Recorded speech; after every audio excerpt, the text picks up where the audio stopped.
Well, Trevor Phillips' show this morning was dominated by police reforms and the Labour Party's decision later today on whether or not Andy Burnham can stand in as a by-election candidate and potentially make his way back to the Commons, potentially to challenge Keir Starmer for the leadership, Trevor, who is here with me now. Look, I know you like my alliterations, so we've got Kings, we've got crime, and we've got Cymru, Wales, for those who don't speak Welsh. We'll get onto that in a second. But let's start with the King in the North, because you know what, that sort of Game of Thrones title, it's so hard to leave alone. It just sums up Andy Burnham, doesn't it?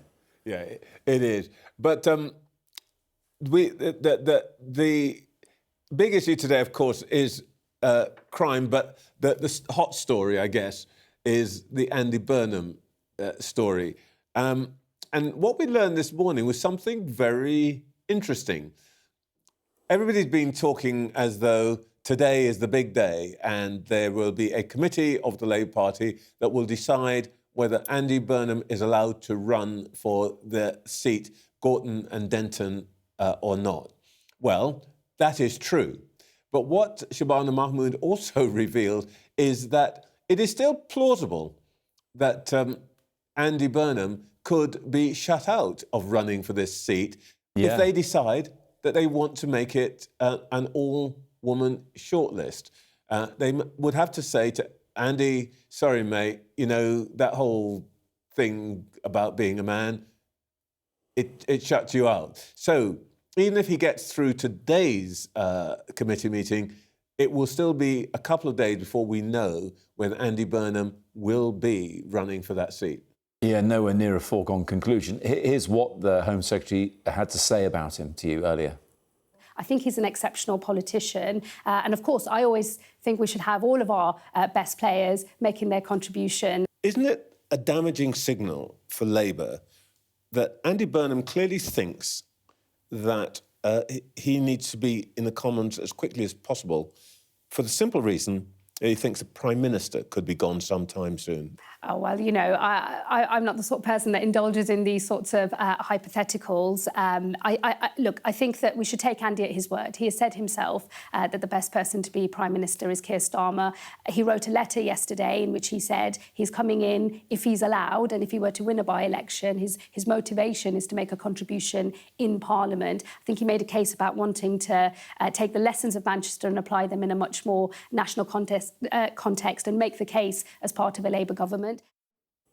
What do you think they're going to do, Trevor? Because it's this sort of subcommittee of the NEC involving 10 people that ultimately decides whether they think that he can go for it. Does Keir Starmer let him in and risk a challenge to his leadership, or does he shut him out and risk the ire of the left wing of the party? Well, I think we can get a clue from the line that all the Labour leaders who've been speaking about this are using, which is we've got to have the best players on the park to have the best team. And I think that suggests that what their general view is that they can't block him, so that they're going to make a virtue out of a necessity and say Andy Burnham must have the chance to run for selection for this seat because he's one of our best players. So let's let the members choose. Now, of course, what they also know is that if they let him run, it isn't a foregone conclusion that he will get selected. Even if he does get selected, it's actually a long way from a foregone conclusion that he will win the seat. The latest polling says that this seat, along with another 21 others in the Manchester area, forecast are a win for reform. Now, Burnham has a huge personal vote. He won 60% plus in the last of the vote in the last mayoral election. But if Reform put up somebody with big profile, if the Greens leader Zach Polanski, formidable campaigner, runs, and if George Galloway enters the contest, as he was promising to do, and he's also proven to be a formidable competitor, then we could see something very, very close. So we don't quite know what is going to happen here. It is absolutely not a shoo-in. Brief aside on a bit of grammatical pedantry. The word psychodrama related to this cropped up several times. Priti Patel said it 3 times in pretty much one answer. We had the word used to describe the Tories with Robert Jenrick defecting to Reform. This word keeps getting used, and I don't think anyone knows exactly what it means. Do you know what the definition of psychodrama is, Trevor? I can't read it off the dictionary right now. Well, let me tell you. Let me tell you. A psychodrama is a therapeutic method that uses acting, role-playing and dramatisation to help individuals explore their emotions and experiences. These are not psychodramas. These are dramas, and they might be psychotic or psychopathic, but they're not psychodramas. Just had to get that off my chest because it's so irritating. Well, I don't know, Matt. You see, you're thinking that actually these contests are really about something. Are they therapeutic? Well, I wonder if for some people in politics, having this kind of contest, having their name in the air, being able to go on the telly, have people who are not their wives or children or husbands or children listening to them as though that what they say matters. You know, psychologically, I'm just saying. You know, this is why I asked you the big questions, because you come up with the great answers. Let's move on to the next of my alliterative connections, and it is crime. It is cops. It is what Shabana Mahmood really wanted to talk to you about this morning. Details seem vague, but ultimately breaking down the number of forces in England and Wales to something like a dozen, making more nationally, potentially including Scotland, by the way, which has its own singular police force, to merge into some sort of FBI. Do you think there's something in this, even though, as Priti Patel again pointed out, pretty light on detail right now? Yeah, but as Priti also said, it's not a new idea.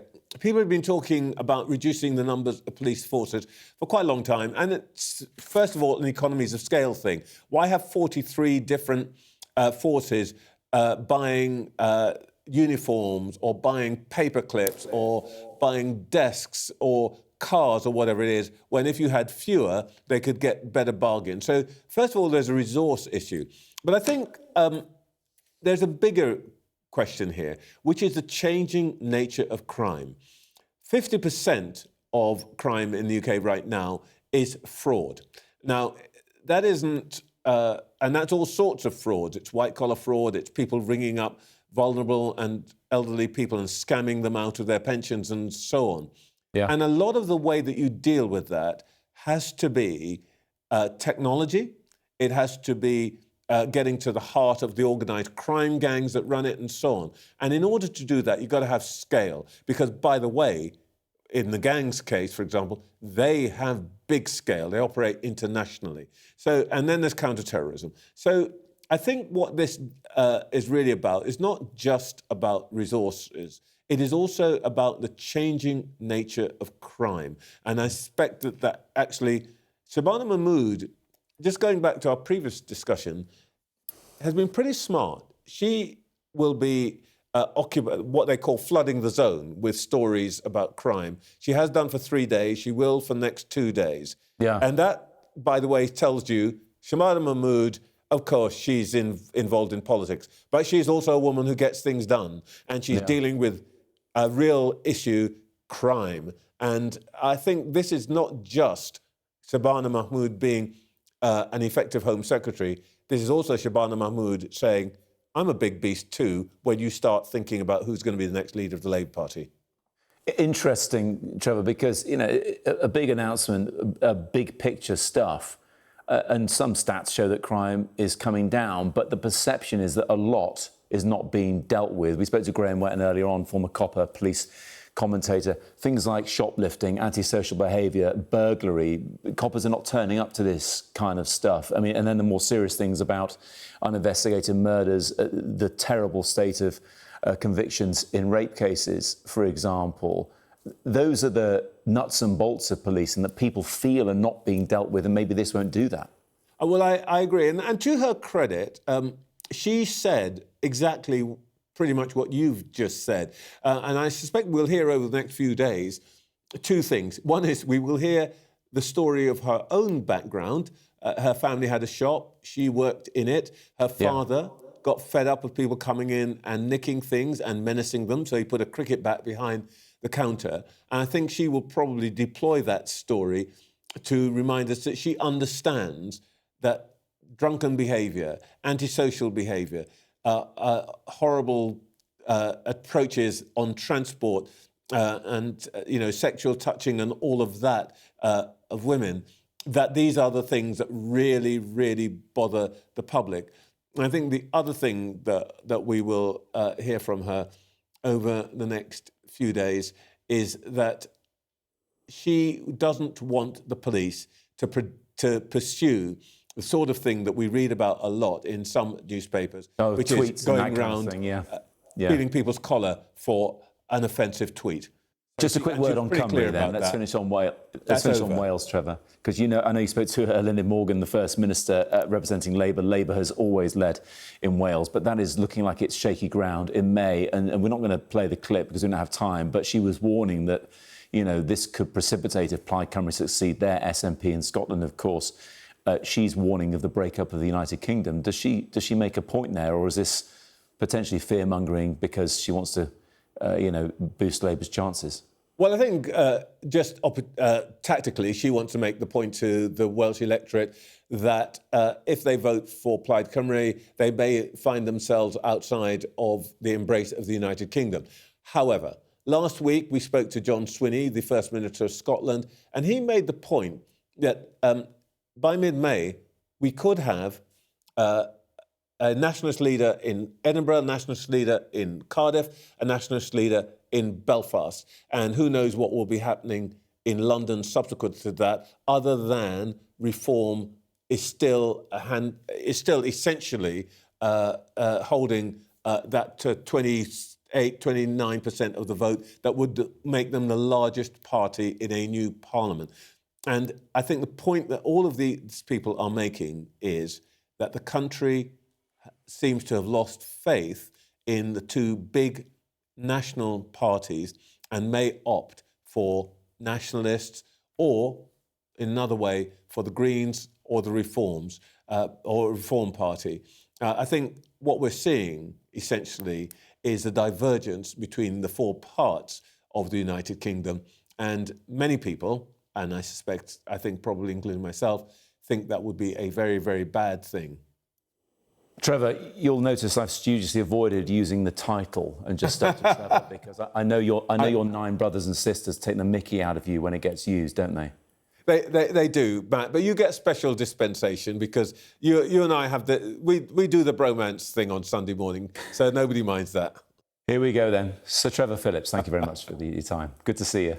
See you, Matt.